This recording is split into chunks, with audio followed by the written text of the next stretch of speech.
A big hello to my YouTube family. Welcome to Diva Classes. This is Divya Vadvani, your English teacher. Today we'll be studying ICSE specimen paper for 2025 examinations for class 10. Okay, तो ये जो paper है this was published on council's website जिसका आज हम लोग language का part पढ़ेंगे and literature also we'll be doing soon. तो सबसे पहले इसमें लिखा हुआ है English language paper, that is paper 1. It will be of 80 marks, it will be of 2 hours and ये जो पेपर है it will be provided, answer to this paper must be written on a paper that will be provided separately. फिर आपको 15 minutes दिए जाएंगे that are just for reading, you are not supposed to write during that time.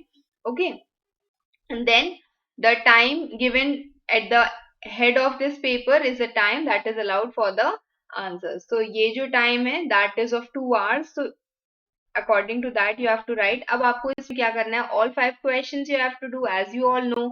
फिर कुछ इसमें advice दी हुई है that 30 minutes, do not spend more than 30 minutes on question number 1, that is your part of essay, and 20 minutes on question number 2, that is the part of writings. ठीक है, फिर इसमें दिया हुआ है क्वेश्चन नंबर 1 जिसमें लिखा हुआ है कि आपके 5 पार्ट्स ऑफ एसेज होते हैं, काइंड्स ऑफ एसेज होते हैं, कॉम्पोजिशंस होते हैं. तो सबसे पहले इसमें दिया हुआ है, अब देखो ये जो पार्ट है this is a brief reading of what you will do in your question exams. Okay, इसको हम लोग सेपरेटली अलग अलग करेंगे जब हम लोग इसकी राइटिंग का पोर्शन करेंगे. Functional grammar we will doing here only, but जो बाकी जैसे नोटिस एंड ईमेल हो गया, लेटर्स का पार्ट हो गया, तो I will brief you here जो काउंसिल आपसे चाहता है एंड उसका जो सॉल्यूशन है it will be done separately in separate videos. तो सबसे पहले ऐसे के लिए क्या बोला गया कि do not spend more then 30 minutes on this question and write a composition on around 300 to 350 words on the one of the following questions. So क्या बोला गया है, 300 to 350 words होते कितने, अराउंड. अब we'll consider कि हमारा on an average normal handwriting के according 150 words मेरा एक पेज लेता है. ओके, तो 450 वर्ड्स मेरे ले लेंगे दो, मतलब 3 पेजेस. तो इसके according what you are suppose to do, write it according, not more than 3 pages. ये तो हम बहुत मैक्सिमम बता रहे हैं फॉर बिगर हैंड राइटिंग. नहीं तो आपका जो पेपर है अगर आपकी बहुत स्मॉलर हैंड राइटिंग है तो 2 pages are enough for your essay. ठीक है, फिर इसमें लिखा हुआ है सबसे पहले that you have to write an original story in which a woman, her strange neighbor and a police officer form the main characters. मतलब आपको एक स्टोरी लिखनी है that should be original, do not copy it from anywhere, और जिसमें 3 characters होने चाहिए mainly, that is a woman, उनका जो स्ट्रेंज नेबर है वो, और एक पुलिस ऑफिसर जिसकी यहाँ पर बात की गई है. ओके, तो हम लोग इसका पार्ट ऑफ मार्किंग स्कीम पढ़ेंगे. सबसे पहले देखो इसमें क्या दिया गया है, this PDF I will share you on Telegram diva classes, उसकी लिंक डिस्क्रिप्शन बॉक्स में, आप वहां से इसको देख सकते हैं. तो क्या बोला गया, ये जो स्टोरी है अब उसकी मार्किंग स्कीम दी गई है कि हाँ ऐसे करके you should write the essays. Story original होनी चाहिए, एटलीस्ट 3 कैरेक्टर्स होने चाहिए as given. The women should be there, उसका नेबर और policeman. The strangeness of the neighbour must be qualified, मतलब स्ट्रेंज नेबर है ना तो आप बताओगे कि वो क्यों इतना पेक्यूलियर है. फिर एनकाउंटर शुड बी डिस्क्राइब्ड, उन दोनों के बीच में जो वुमेन है और जो नेबर है उसके बीच का जो भी कॉन्वर्सेशंस होती हैं वो बतानी होंगी. And the action that arises out of the encounter, और इन दोनों के कारण, इन ये जो कॉन्वर्सेशन है इसके कारण जो भी रिजल्ट होता है, क्योंकि पुलिसमैन आ रहा है तो किसी रीजन से ही आ रहा होगा, वो भी आपको इसमें डिस्क्राइब करना है. ओके, तो moving towards the next part of the ऐसे जिसमें सेकंड क्वेश्चन दिया हुआ है इसमें. अब ये जो था ये थी मेरी स्टोरी राइटिंग. ओके, तो इतनी चीजें आपसे इसमें पूछी गई हैं. फिर इसमें बोला गया है the next part, that is your teacher has asked you to form a group and work on a particular project. Write an account of how you worked together and what each of you learned from the experience. तो इसमें क्या बोला गया, this is a part of your narrative, जिसमें क्या दिया गया आपको कि your teacher has asked you to form a group. आपको कोई एक पर्टिकुलर प्रोजेक्ट है जिस पर आपको वर्क करना है. ओके, और उसी का ही आपको बताना है कि आपने कैसे काम किया और इस से आप सबको क्या एक्सपीरियंस मिला. तो this you have to write in an essay. Narrative essay है ये पहला, सबसे पहला वाला, जिसमें लिखा हुआ है दैट ये एक फर्स्ट पर्सन अकाउंट आपको इसमें लिखना है. मतलब आई, जो मेन कैरेक्टर इसमें होगा that should be you itself. Okay, I. फिर must be narrated from the plausible experience of class 10 candidate. Since you are a class 10 candidate, तो आप कोई भी ऐसा प्रोजेक्ट नहीं लोगे जो एक 25 इयर्स के वर्किंग अडल्ट को जाता है. यू विल टेक इट जो आपको क्लास 10th में प्रोजेक्ट मिला है, या कोई प्रैक्टिकल वर्क मिला है, या कोई असाइनमेंट, या कोई फेयर है जिसमें आपको पार्टिसिपेट, कोई कंपटीशन है, मतलब बड़े लेवल पर है, नेशनल लेवल पर है, तो उसमें आपको पार्टिसिपेट करना है. तो ऐसे करके you can take any part of this. Okay, उसके बाद there must be a clear description कि आपको जो वर्क है वो क्या है जो असाइन किया गया है. How the students have learned to work together, आपने कैसे एक साथ काम किया उस पे, और जो टेक अवे और या फिर जो लेसन थे वो क्या थे जो आपने उससे लर्न किए. ओके, फर्स्ट पर्सन होना चाहिए and it should be narrated, means something that is reasonable experience. मतलब अगर आप क्लास 10 का कैंडिडेट हो तो क्लास 10 के अकॉर्डिंग आपको लिखना होगा. Again the same thing has been given here.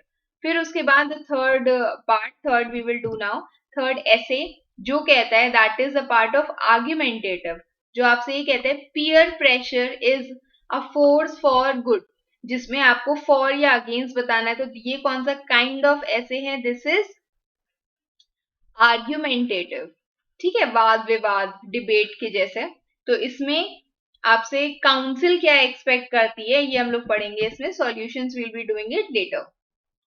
क्या बोला गया है दैट व्यूज ईदर और for are to be again accepted. मतलब कि अगर आप ये कह रहे हो कि पीयर प्रेशर जो होता है वो अच्छा होता है, तो आपके व्यूज जो होते हैं वो फॉर में जाएंगे. अगर आप बोलोगे कि पीयर प्रेशर जो होता है वो अच्छे के लिए नहीं होता है, तो उसके व्यूज अगेंस्ट में जाएंगे. But you should take a clear stand और वैलिड रीजंस दोगे आप जो भी पार्ट इसमें अटेम्प्ट कर रहे हो. क्लियर स्टैंड का मतलब है दोनों चीजें, एडवांटेजेस और डिसएडवांटेजेस आपको नहीं लिखने हैं. There should be only one side. फिर लिखा हुआ है there should be a cohesive और well constructed logical argument and ideas based on logical reasoning and personal experience. क्या बोला गया है कि एक वेल कंस्ट्रक्टेड लॉजिकल आर्ग्यूमेंट होने चाहिए. एक आपने स्टेटमेंट दिया, उसी का ही एग्जाम्पल दोगे, फिर एक स्टेटमेंट दोगे, फिर उसका एग्जाम्पल दोगे. And it should be logically based and it should have your personal experience. कि हाँ, आप कुछ भी अपना एग्जाम्पल, बट स्टोरीज आप इसमें नहीं लिखोगे. ये नहीं कि हमने इसको लेकर के पूरी एक कहानी लिख दी. छोटे छोटे एग्जाम्पल्स आप दे सकते हो, इन जनरल दे सकते हो, या फिर अपनी स्टोरी से रिलेटेड दे सकते हो. पर ये एक नैरेटिव ऐसे हो, सॉरी, ये एक आर्ग्यूमेंटेटिव ऐसे होता है. इसमें बहुत ज्यादा आई एंड मी का एग्जाम्पल उसमें नहीं लिया जाता है. Okay, then we will move towards the next part, that is the part of descriptive essays. तो इसमें क्या दिया हुआ है डिस्क्रिप्टिव में,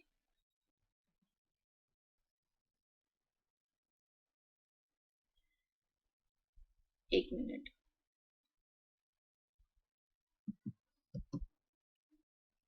ओके, तो नेक्स्ट वन इज डिस्क्रिप्टिव, जिसमें बोला गया है describe the locality in which you live.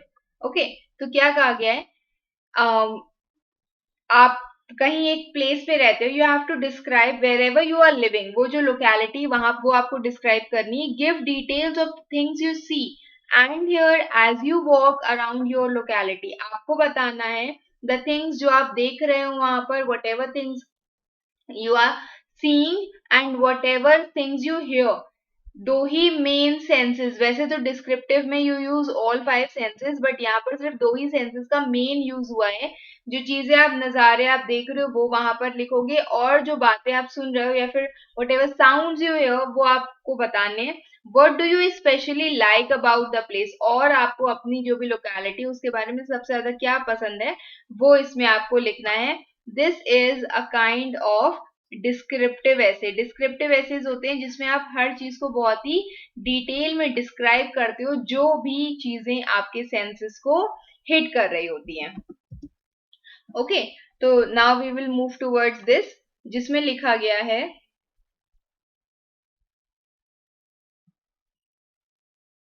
That descriptive essay में that you have to the words of sight and sound, मतलब दो ही चीजें पूछी गई थी, क्या आपने देखा और क्या आपने सुना, वो आपके कॉम्पोजिशन का मेन हिस्सा है। You have to clearly describe the sights and sound and explain कि आपकी जो लोकेलिटी है उसमें इतनी अच्छी क्या बात है जो आपको वो बहुत ज्यादा पसंद है।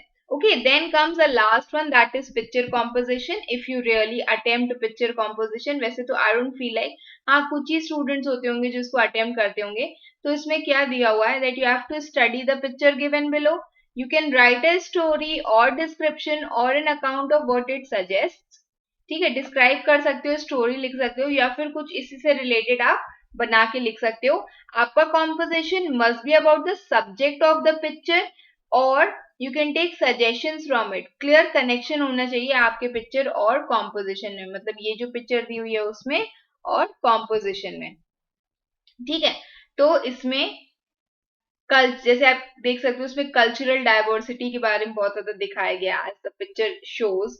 फिर इसमें लिखा हुआ है एक wide interpretation will be accepted, कोई भी relevant idea taken from the picture should be accepted, but mere itemisation listing या description of the picture should be avoided. इसमें तीन लोग हैं, जैसे ये जो पार्ट था इसका, जिसमें पिक्चर में दिया हुआ है कि इसमें 3 people are there, 3 kids are there, वो तीनों ऐसे दिख रहे हैं। 1 person has brown hair, 2 people have black hair, इसने ऐसा शर्ट पहना है, इसने ये वाला कलर का पहना है। तो ये सब चीजें यहाँ पर एक्सेप्टेड नहीं है।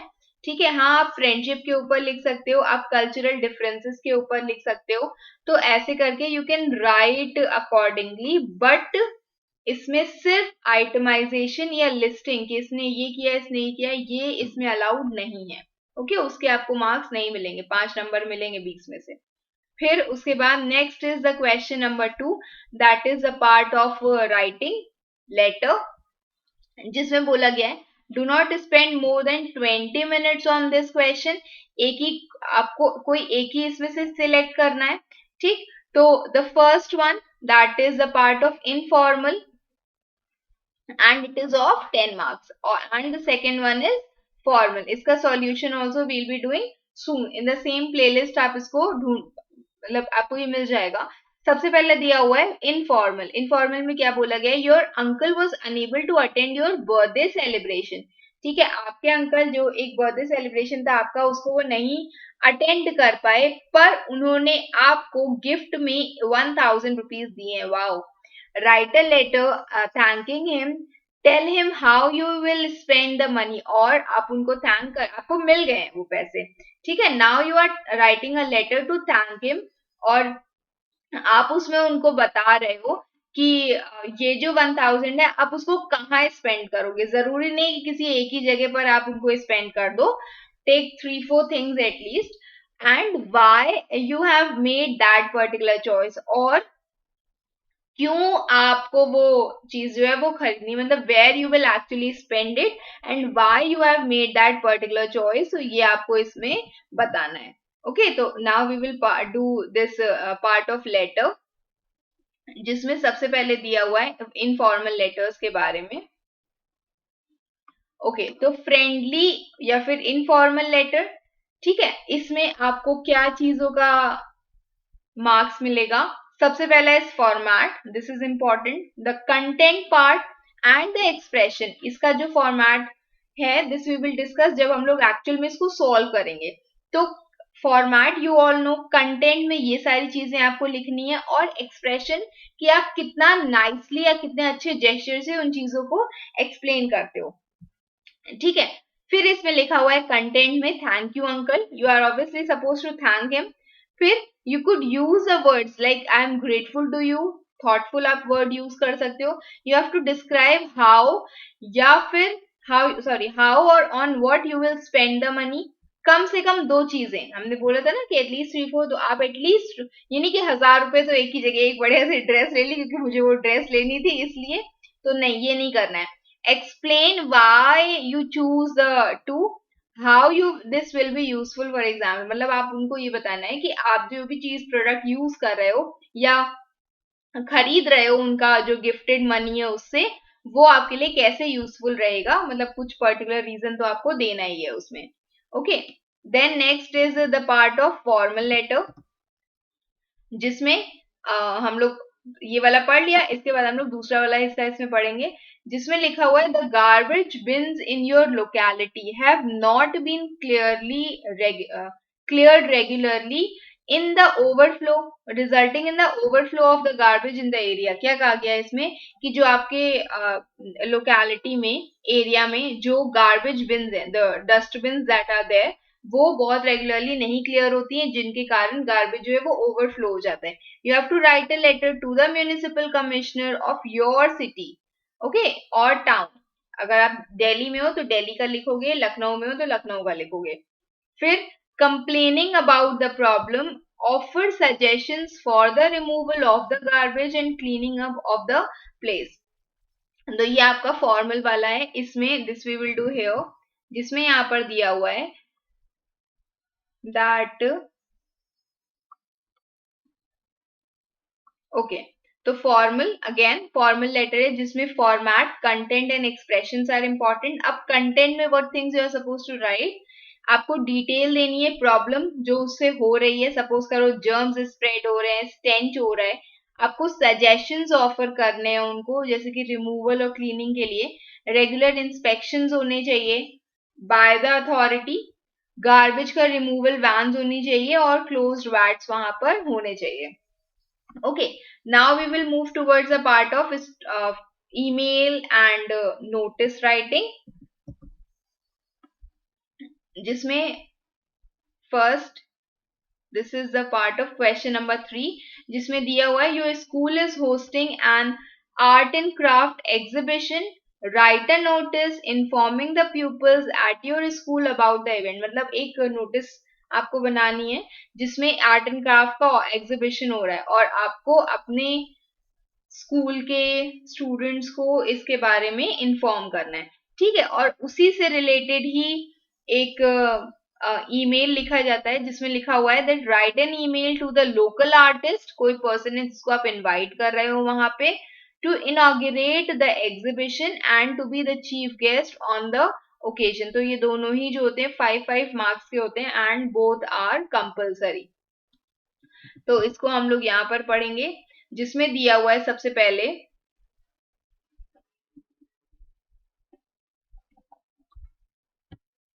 Creative title, for example colour palette, mix and mood. मतलब ये आप आर्ट एंड क्राफ्ट का एग्जीबिशन है, कंपटीशन है, तो उसके लिए आप ये वाला जो टाइटल है any of these for example दिया हुआ है, बाकी तो यू कैन राइट एनीथिंग. ठीक है, कोई भी creative title, colour palette, mix and mood, यहाँ पर एग्जाम्पल्स दिए हुए हैं.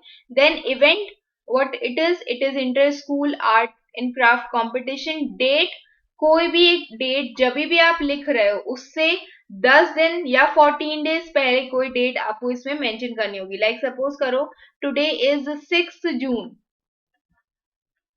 ठीक है, तो आपको इससे you have to take the date, any date away from the date of writing. मतलब ऑब्वियसली आप इसको जिस दिन लिख रहे हो डेट वाली कब होगी, तो इसी से कभी कभी फॉरवर्ड करके हम लोग 20 जून, हम आज नोटिस लिख रहे हैं कि मेरी आगे की डेट इस दिन हमारा कंपटीशन होगा.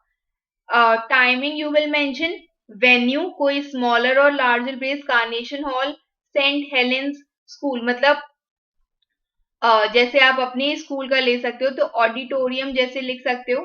ठीक है, लाइब्रेरी लिख सकते हो. पहले छोटा वाला एरिया लिखोगे, उसके बाद उसी के सामने ही बड़ा वाला एरिया लिखोगे. मीन्स ऑब्वियसली आप अपने स्कूल का नेम लिखोगे if this is school competition. Then participation, participate कौन करेगा, all pupils who wish to register should give their names to the vice principal और बिफोर. मतलब उस पर्टिकुलर पर्सन का नेम या फिर उसका डेजिग्नेशन जिसको हैंड ओवर करना है, रजिस्ट्रेशन नेम्स, और उसके बाद आपको एक पर्टिकुलर डेट, ये भी आप एक हफ्ता पहले, जैसे 20 को कंपटीशन है तो 12 जून तक की डेट को आप मेंशन कर सकते हो। ओके, फिर आता है मेरा ईमेल, जिसमें लिखा हुआ है that the format outline is given, email ID, subject salutation dear sir, जिसमें आता है opening sentence, closing sentence, subscription, yours truly, उसके बाद expression, all details of the notice should be included in the email. Okay, अब इसके बाद आता है मेरा पार्ट ऑफ कॉम्प्रीहेंशन।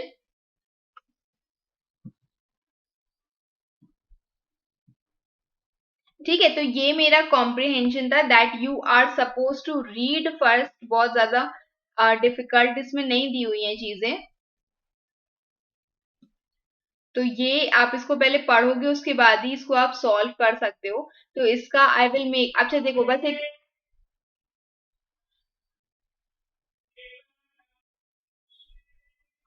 बस इसमें what you will do is कि हम आपको अभी के लिए बता दे रहे हैं कि हाँ, how you are suppose to solve it. ठीक है, सबसे पहले इसमें दिया हुआ है for each of the word given below choose a correct meaning. ठीक, जिसमें लिखा हुआ है as use in the passage, तो क्या बोला गया है आपको, ये जो है ये मीनिंग दी हुई है। ठीक, और इसका ही आपको वर्ड ढूंढना है फ्रॉम द पैसेज। तो सबसे पहला वर्ड दिया हुआ है हाइड, तो हाइड का पैसेज में जो भी वर्ड है दैट इज स्किन, एनिमल की हाइड या एनिमल की स्किन की यहाँ पर बात की गई है। फिर we will move towards the second part, जिसमें हमसे कोई भी एक नॉर्मल सा क्वेश्चन, सिनोनिम या एंटोनिम एनीथिंग लाइक दैट पूछा जा सकता है कि कौन सा वर्ड है पैसेज में जिसका ऑपोजिट होता है इजी। ये तो बहुत आसान सी चीज दी हुई है, दैट इज डिफिकल्ट, क्योंकि इसमें बाकी तो चीजें हो ही नहीं सकती हैं इसके लिए। फिर 5 questions are there. These are of 2, 1 and 2 marks, and then 8 marks का आपको एक पैराग्राफ जैसे करके लिखना है, दैट इज ऑफ 50 words। मतलब this is earlier this use to be a precis, now ये एक नॉर्मल सा सेंटेंस के जैसा दिया हुआ है। तो ये वाला जो पैसेज है हम लोग this we will do separately again, जिसमें I will explain you the passage. उसके वैसे passages are not suppose to be explain, but एक ब्रीफ रीडिंग करेंगे पैसेज की, यही वाले पैसेज की, और उसके बाद इसको सॉल्व करेंगे। ठीक है, now we will move towards the last part, that is the part of functional grammar, जिसमें सबसे पहला जो पार्ट है that is the tense form. ठीक है, मिक्स्ड जो टेंस एक्सरसाइजेस होती हैं, मिक्स्ड टेंसेस, वो इसमें दिए हुए हैं। तो सबसे पहला एक एग्जांपल दिया हुआ है, the sun shone bright outside. फिर इट वॉज हॉट। अब ऑब्वियसली पास्ट टेंस है तो चीजें जो है वो मोस्टली पास्ट या पास्ट परफेक्ट में ही जाएंगी। तो सबसे पहले बोला गया है, अच्छा इसकी आंसर की नीचे दी हुई है तो आप उससे रीचेक कर सकते हो। It was hot in the railway compartment and the fan was not working. Okay, past tense में। फिर the elderly lady had used up all her water because she had cheerfully shared it with her fellow passengers. She knew that the train would halt. एक और option दिया हुआ है उसमें halted, तो आप दोनों में से कोई एक लिखना। Both are, you are not suppose to write, आपको दो ऑप्शंस कहीं नहीं देने होते हैं। Calling a shoe shine boy, she asked, will you help me? I need a bottle of cold water and here is the money. She put a 20 rupee note in his hand. The boy snatched the money and disappeared. ठीक, past tense में जाएगा सब कुछ। A fellow passenger could not believe, cannot believe है ना, तो it will be could not believe what he had witnessed. उसने पूछा what are you doing? He said you never, he said उसने मतलब further बोला you will never see your money again. Just then the whistle was heard and the train began to move. At the moment the child appeared at the window and with the water, your water, he gasped out of breath and the change. ठीक है, story है, बहुत ज्यादा involve नहीं होना है उसमें। बस जब आप इसको सॉल्व कर लेते हो एक बार फिर से उसको रीड कर दिया करो, सो दैट आपको ये पता चले कि हाँ जो भी आपने लिखा है वो सही है। अब आता है हम लोग का पार्ट ऑफ प्रेपोजिशंस, जिसमें सबसे पहले दिया हुआ है the first one, we can cut dash this field instead of taking the main road, we can cut across. मतलब अगर ये देखो एक पूरी सीधी रोड है, अगर आप सीधे जा रहे हो, यू आर मूविंग अलोंग, अगर आप इस रोड को पार कर रहे हो ऐसे, तो you are cutting it across. फिर लिखा हुआ है next, passengers are advised to नहीं होगा, passengers are advised against standing on the footboard of a moving bus. ठीक है, एडवाइस वो चीज नहीं करने की एडवाइस दी के जा रही है। They have been working on the project dash years now, तो it will be for years now. फिर उसके बाद नेक्स्ट दिया हुआ है एवर डैश द एक्सीडेंट, तो it will be ever since the accident he has been afraid of boarding buses. फिर it is hard to climb up the hill. ठीक है, क्लाइम अप द हिल, उतरना is easy, चढ़ना is difficult. She turned dash the project dash the offer, turned down, किसी चीज को reject करना, ये उसकी मीनिंग दी हुई है, किसी चीज को रिजेक्ट करना होता है, that is turning down the offer because she did not like the terms and conditions. I will need to speak dash my parents before I sign up for the school trip. I need to speak to my parents. Okay, फिर last one is the sports teacher was taken dash when he heard how enthusiastic the team was. So the sports teacher was taken aback. Taken aback मतलब क्या होता है, surprise हो जाना। फिर इसमें दिए हुए हैं you have to choose one of the sentences, join sentences के लिए stay still, we cannot take your photograph otherwise, stay still else we can not take your photograph otherwise नहीं, ये दोनों चीजें एक साथ यूज हुई हैं। फिर स्टे स्टिल बिकॉज, बिकॉज हमको यूज ही नहीं करना है। Unless you stay still we can not take your photograph, if you stay still we can not take your photograph, तो कौन सा होगा, ये वाला थर्ड वाला, that is C. Unless you stay still we can not, जब तक तुम सही से नहीं रहोगे हम लोग तुम्हारी फोटोग्राफ नहीं ले पाएंगे।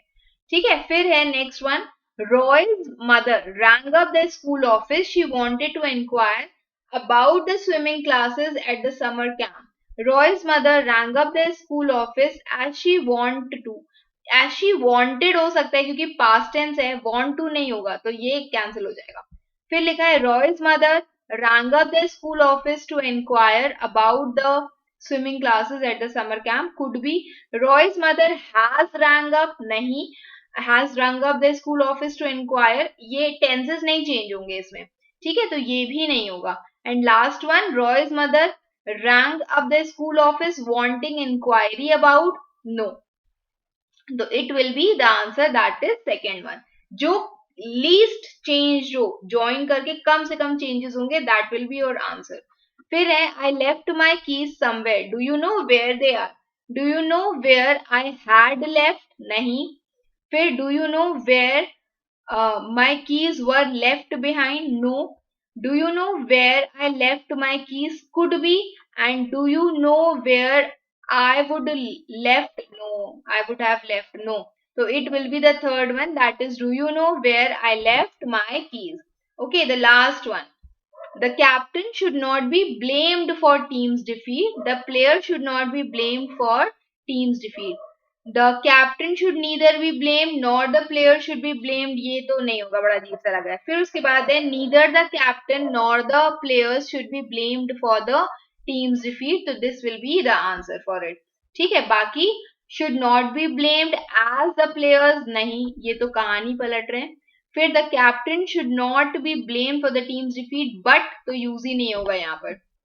Okay, then we will move towards the next one, that is the fourth part, 8 marks का है ये, जिसमें लिखा हुआ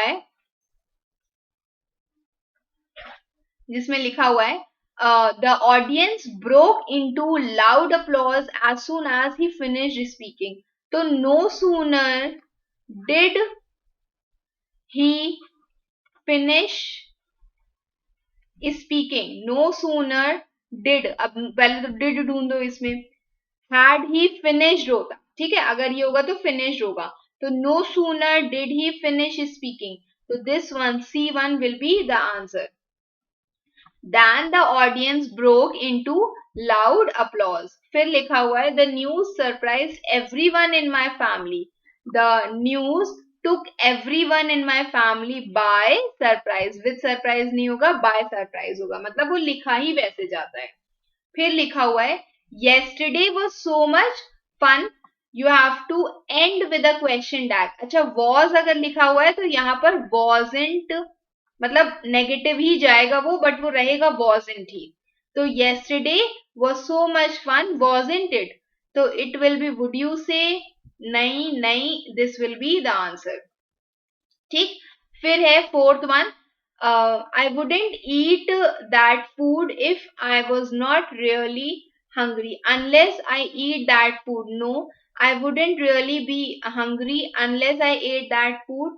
I wouldn't eat that food unless I was not really hungry. I wouldn't eat that food unless I was really hungry. So D1 will be the answer. That is fourth का D. इसके बाद इसमें दिया हुआ है fifth वाला. Fifth वाला क्या कहता है? It was too hot and humid that I cannot sleep. So it will be it was too hot and humid to sleep. Too hot and humid to sleep. ठीक है. फिर sixth one, I prefer going out with friends to staying at home. I would rather go out with friends than stay at home. I would rather go out with friends than stay at home. एक मिनट को हम check कर लें इसको. Six का ए, हाँ ठीक है. ठीक है, मतलब पहले इसको सॉल्व कर लिया करो, इट विल बी इजियर है. चार ऐसे देखोगे तो पहले कंफ्यूज जाओगे. अगर आपकी ट्रांसफॉर्मेशन ऑलरेडी बहुत स्ट्रांग है तो सबसे पहले तो आई वुड रादर को पूरा सॉल्व कर लो, उसके बाद देखो कि हाँ उसमें से कौन सा बेस्ट ऑप्शन जा रहा है, बाकी सब एलिमिनेट अपने आप ही हो जाएंगे. और अगर स्ट्रॉन्ग नहीं है ट्रांसफॉर्मेशन तो पहले उसको स्ट्रॉन्ग करो. ग्रामर की प्लेलिस्ट में बहुत सारे ऑप्शन दिए हैं, आप उसको चेक कर सकते हैं.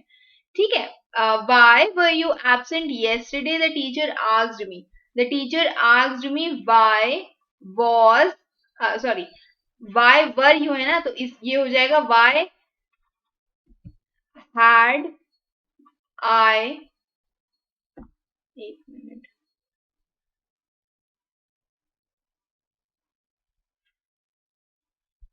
तो वर है, अगर कोई चीज पास्ट में होती है तो वो पास्ट परफेक्ट में चली जाती है, तो it will be Y I had been.